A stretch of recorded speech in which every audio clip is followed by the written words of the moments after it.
Oh, you are connected now. Yeah.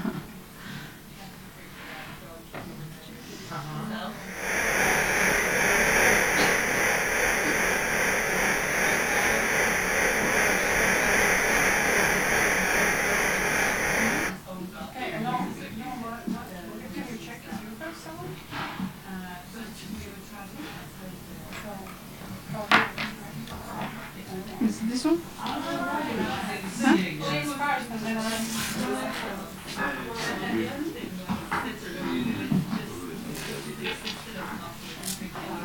This is the sounds.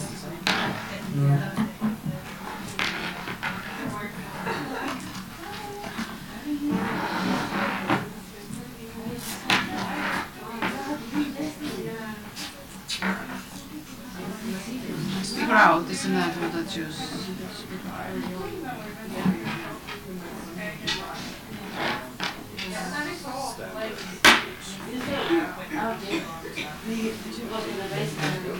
Do you have sound?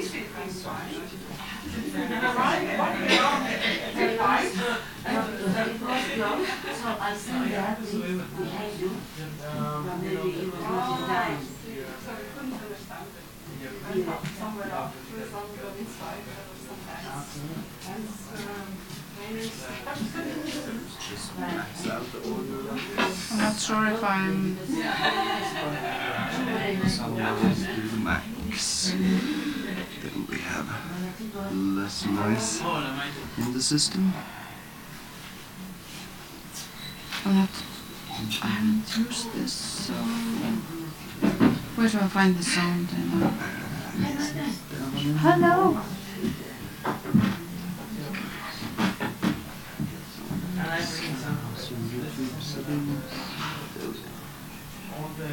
Put it on. But I don't... No, muted it. Huh? Oh, you muted it. Okay.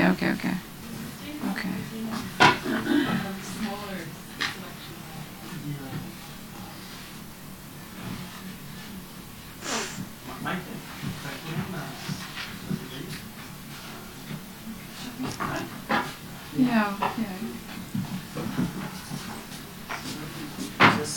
With the sound, what happens sometimes it automatically sends as a HDMI connector, but once automatically it connects to the HDMI, so you might want to change it back to the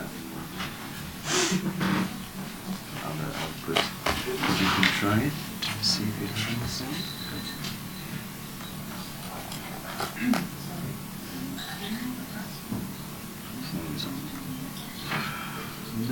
No. So then I guess you need to move to the system settings somewhere. Yeah, I have...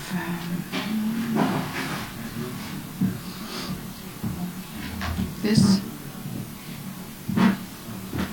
Yes.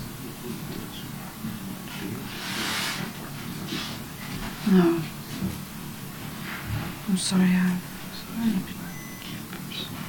oh, there's something else. Playback maybe? Yeah. This one. This one? Yeah, that one. Yeah, it's connected to the links. So is it... Just this morning you realize it's 400 meters, There is some? and so it's obvious that if they're losing 1 meter per year, they would never survive 300 years. But it is accelerating. Okay, I think it was that.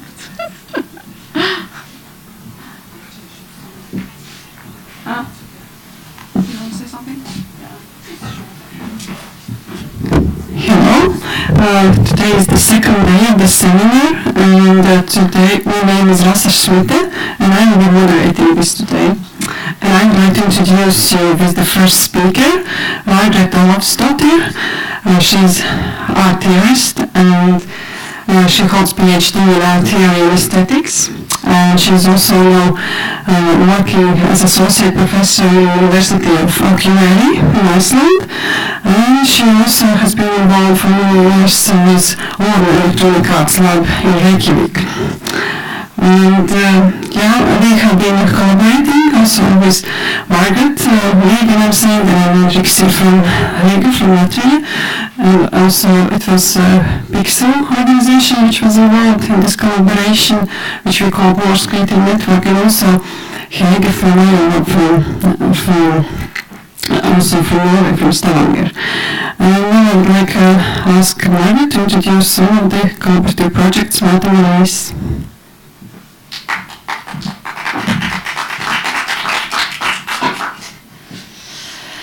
Yeah, good morning. Yeah, I'm going to talk about Lena's part in the North Creative Network, a project called Melting on Ice. Am I too close? Called Melting on Ice. The workshop was held in Iceland in May 2015, and the aim of the project was to develop art and science projects and support creative processes of innovative artworks, and to have an exhibition. And the choice of the subject is a little bit of,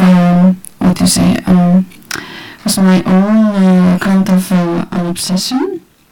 And you can see on the image on your right, there's a cover of a magazine. It's published by the Society of Geologists and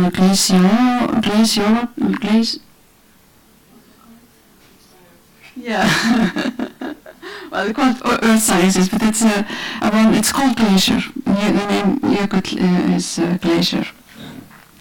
And I put this image is just to give it a go with this where this personal obsession comes from. I've apart from being a scholar and working with Lorna electronic arts, I've also been a tourist guide in the summer, taking French-speaking tourists to the islands. And so I did a training as a tourist guide. And one thing that I had to do, I'm not at all specialized in glacier walks or glacier tourism. I needed to do this workshop where we went up to a glacier and learn how to save ourselves from crevasses. And before I did the workshop, I thought this was, it was both very challenging and very frightening. Just the idea before I went up there that I had to go into a crevice and get myself out was kind of very frightening for me. And then of course when we came there and looked into this hole in the beginning, it felt really kind of scary to be trapped in this place. But after 2 days on the ice, we were all having kind of a lot of fun doing this. It's quite difficult to do it, but it kind of made me think about a lot of things, not only about the fun of doing it, but it was also about, because I was very obsessed with the question of technology at the time, and it kind of made me think about the way we interact with nature and all the equipment we need to kind of get by in nature and to cope with nature.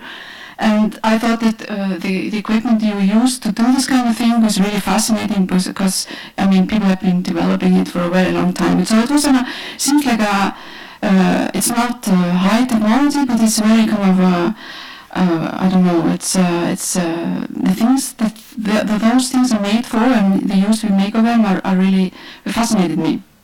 So. So when we started this North Creative Network, we were thinking about the future of waters. That was one thing, and I thought that would be a good occasion to kind of work with this subject in an artistic context, and yes, and also because in Iceland we have a lot of glaciers. And we have a lot of talk about, environmental issues and about the future of the glaciers that are melting, that are going to disappear.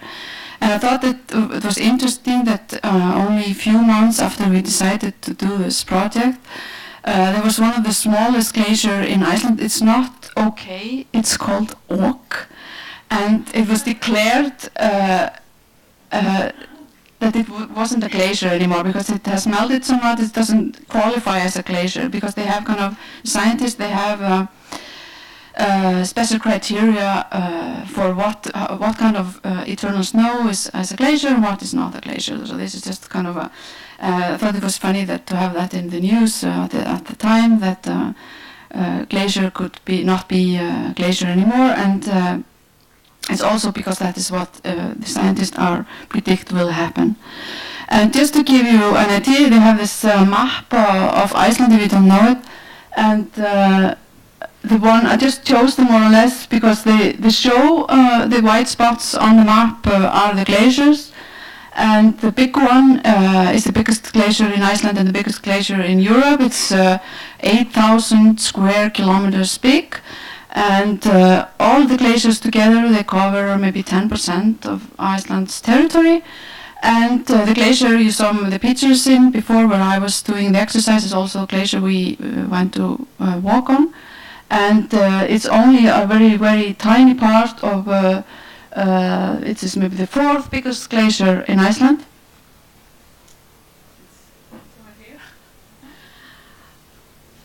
And next to this, just because maybe you all have heard of it,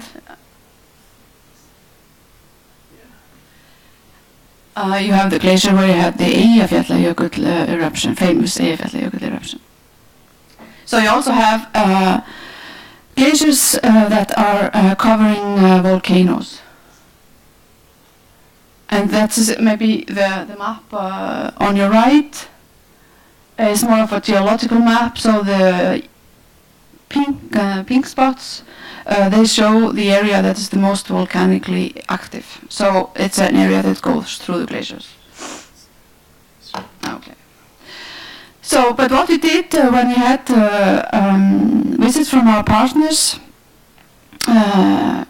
in relation to the project from Rixi in Riga and from Piksel in Norway and from ILAB in Stavanger, both in Norway and in Stavanger and Bergen. We went to visit the scientist at the Faculty of Natural Sciences in Iceland, and that's the guy with the white hair. And he is a really someone who has been researching glaciers for decades. It's one of our greatest specialists in the field. So we had a meeting with him, and he explained to us what was happening with the glacier, what the environmental issues at stake, and the effect it's going to have, like in a really in a larger context, like on a global scale. Because we had, you see. On one of the photos is Kristina Bride, who's from Latvia, but she lives in India. So we had kind of, when we also had the Swedish artist with us, Hanna Husberg, and that had been studying the Maldives and the effect of the melting of the Antarctic on the Maldive Islands. So we had that discussion of what was happening on a very like a global scale, and. What the scientists are studying and what they are discovering by measuring the melting of glaciers in Iceland is that the future scenario you can see in these images are predicting that the glacier will have disappeared in 100 years' time. So we will not have any glaciers anymore. And this is something when you go into the mountains every year, every summer, and which I've done for almost 15 years, you really can see this, like visually see it. So we also got another scientist to give a talk in one of the workshops, and her name is Hrafnhildur Hannesdóttir, and she's been studying kind of laser tongues that go from a glacier called Öræfajökull, which happens also to be the one with the highest top in Iceland, highest peak of mountain in Iceland. What was I thought interesting also for artists in that kind of the way she is approaching her research is that she has been using photographic documents and even artworks to kind of compare visually the landscape, how it was 100 years ago and 70 years ago with what they find out today with kind of, so he takes photographs and compares them and also makes measurements. And I just put this image up because it's from one of the first painter in Iceland to be kind of a professional painter, and one of his works or series of works are watercolors that he did on the south coast in an area which is very close to this big glacier. And the interest from artists, like for painters and today for photographers in this area, is the light that you have from the glacier, because it gives it produces a very particular light on the environment. But this is the photo Hrafnhildur was using. The one on your left is taken in 1952 by an Icelandic photographer whose name is Ólafur Magnússon, and the one on the right in 2011 by an Icelandic photographer and scientist, Aron Reynisson, and it's exactly the same spot, so it shows in like a very visual and strong way the way the glaciers have been retreating over the last decades. And this is also another area, another photograph, much older one. This one on the left from 1902, taken from, I think it's a British traveler and scientist that was traveling through Iceland, taking this photo. And this is the exact same spot in 2014. So you really see this huge amount of glacier that have been melting over the last decades. So, but I thought that it was not enough just to talk to the scientists and hear about their discoveries. I think it was a really important part of the workshop to go and see what's happening. So we did this field trip to the same glacier that I was doing had been doing my workshop as a guide. And did a walk on this glacier of Sólheimajökull. And as you can see, and what is also surprising, there's actually the tourist company that I've been working with. They started this almost 20 years ago, this idea that people needed to go up to the glacier and discover the glaciers by their own experience. And now it's become a huge, like a success as a model for a lot of other tourist companies to go and have this kind of experience, and they do it at this particular glacier because it's easy to access it. It's kind of almost on a sea level. It's only 100 meters above sea level, and you can access it it's only maybe 5 minutes from the National Highway #1. And one thing I think, and you can see on the photo on the highest on the left. This is what has been happening only for the last maybe 20-30 years. This kind of small lagoon which is appearing, and almost none of it was there when I was doing my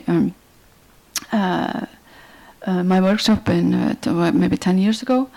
And I think that you also will think what is I think surprising is you have also this idea of the glacier being white, but what you discover when you go up to this particular glacier, and it's the same with many other glaciers in Iceland, is you have this mixture of sand and volcanic lava, because they are all kind of or most of them are close to volcanic activity.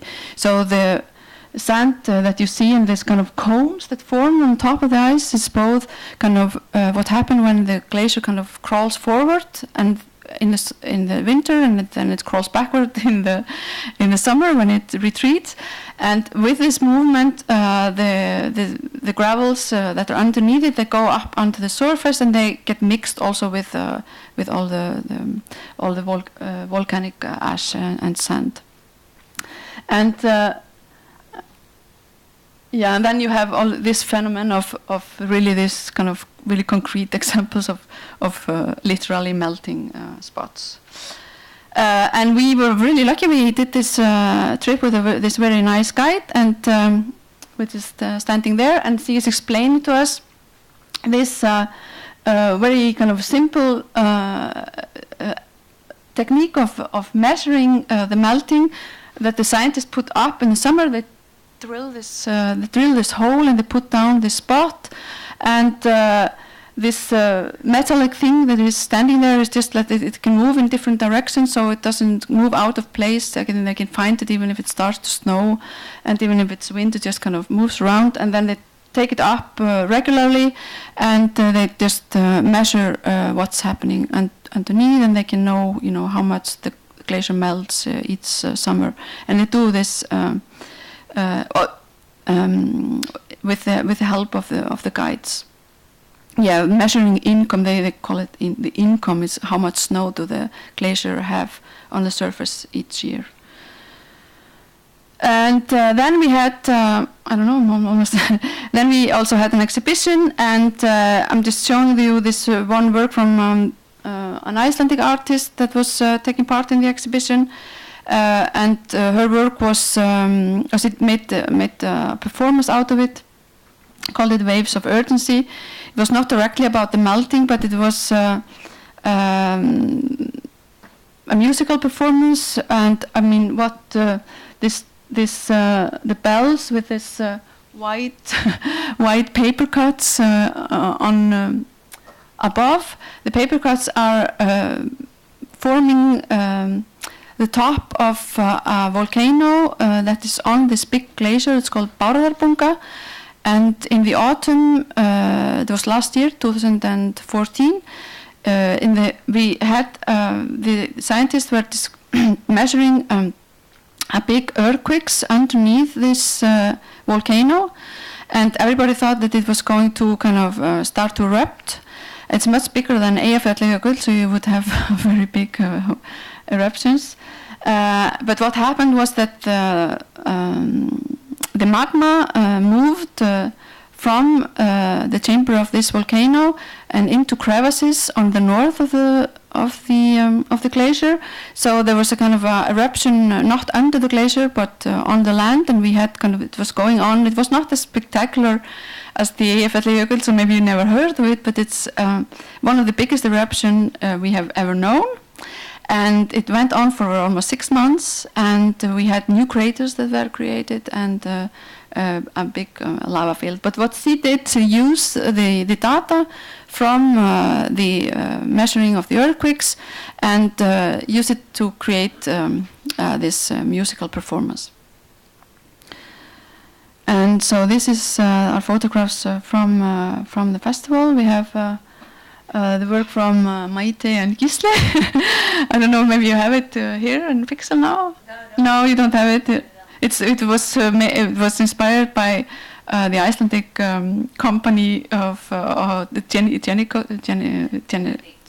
codes, that were selling data from Icelanders to China, and they put up this simple dispositive, and you get kind of examine your own DNA. Extract your own DNA. I'm sorry about my vocabulary or something. And then we had this example of these photographs and the performance. Oh, I don't have photos of your work.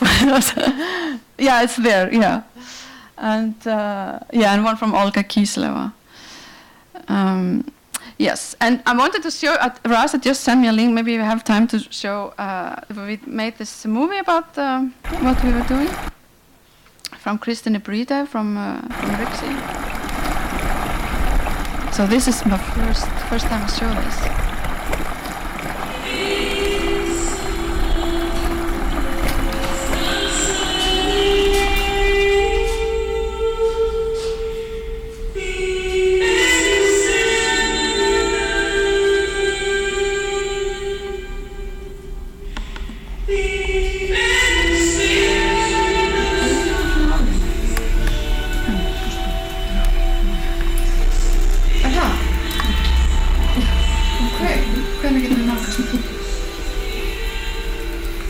Hér ertu með Bob og Östur.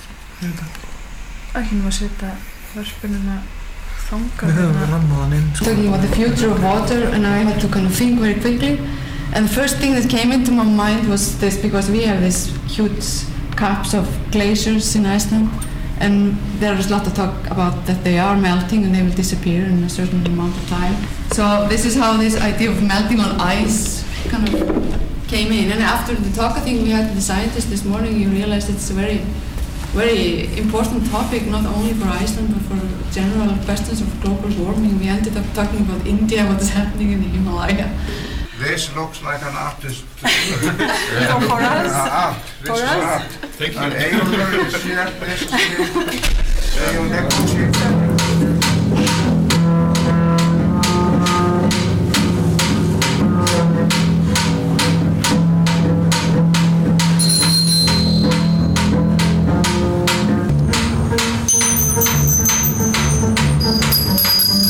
Since 95, the glaciers have been losing continuously a lot of mass. They are losing about 1 meter per year, and this is an average over the entire surface area.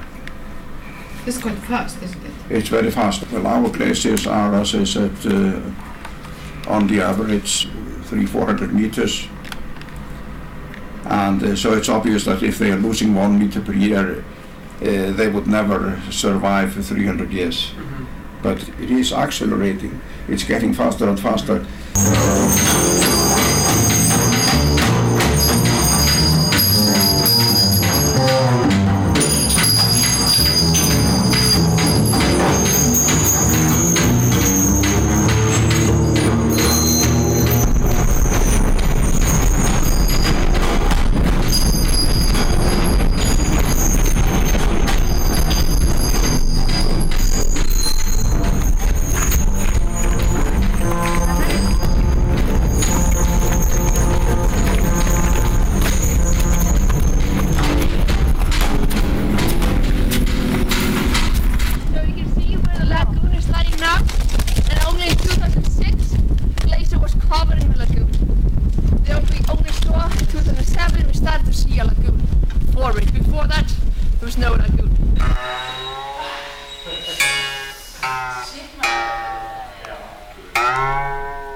I started working with on a project which looks at possible future scenarios for the Maldives, as I was involved with the Maldives Pavilion at the Venice Biennial 2 years ago, and I was working with Laura McLean, who was a curator. And the whole pavilion was dealing with questions around the fact that the Maldives is a country which is facing rising sea levels and could possibly disappear by the end of the century because of this.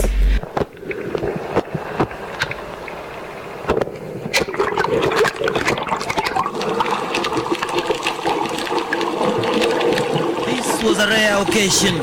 Maldives President Mohamed Nasheed led a team of 12 cabinet ministers in holding a first ever underwater cabinet meeting at the bottom of the Indian Ocean.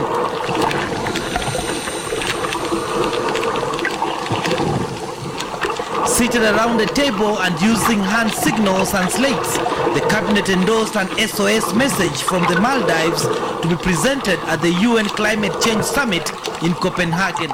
God help us if Greenland and Antarctica starts to melt at a fast rate. And there is a lot of ice in Antarctica. If all the ice there were melted, the sea level might rise 60 meters. So part of Latvia might become underwater. Yes.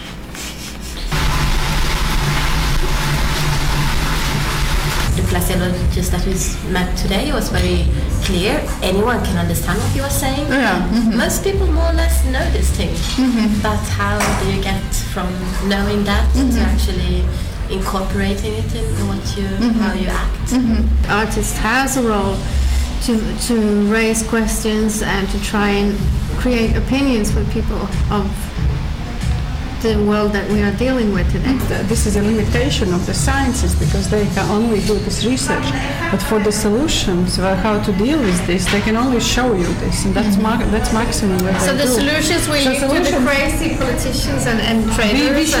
We should deal together.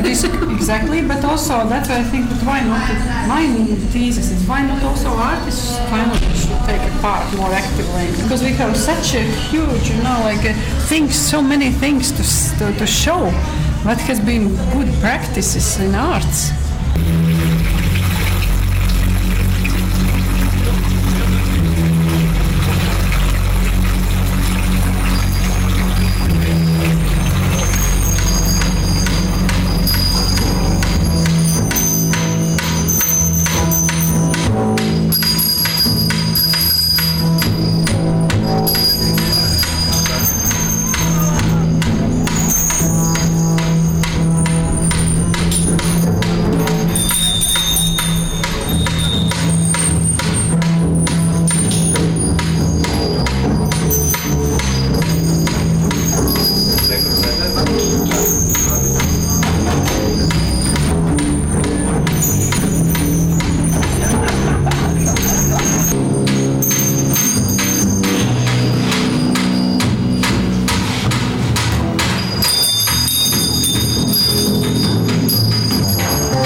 Maybe one thing I want to add is because for me this kind of also the thing with the ice is that because we have this glacier, we have a lot of glacier rivers, and the glacier rivers are really attracted to engineers that want to build hydroelectric power plants, because they see the glacier as a huge reservoir for electricity production. So you have this kind of connection to the idea of the need of electricity. So yeah, thank you.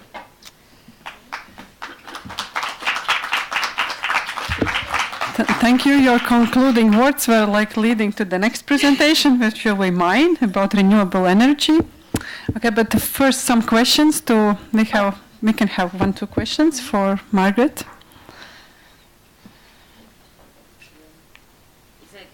The artists in Iceland, are they working a lot with nature? Yes, I would say they work a lot with nature. Yes, it's kind of a all-around thing. You can't escape from it, really.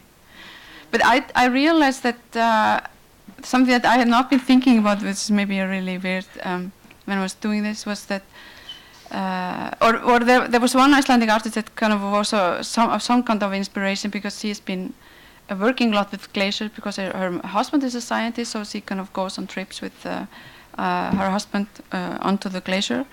But I did not even have in mind there's a museum in the West Coast, which is with an installation from Ronnie Horn, which is called the Water Archive, and it has kind of columns where she has collected water from all the glacier in Iceland, and it's also about. I mean, it is also this idea of conserving the glacier. If it will disappear, that will at least be conserved in those columns. And it also kind of related or explores the relationship of Icelanders with weather.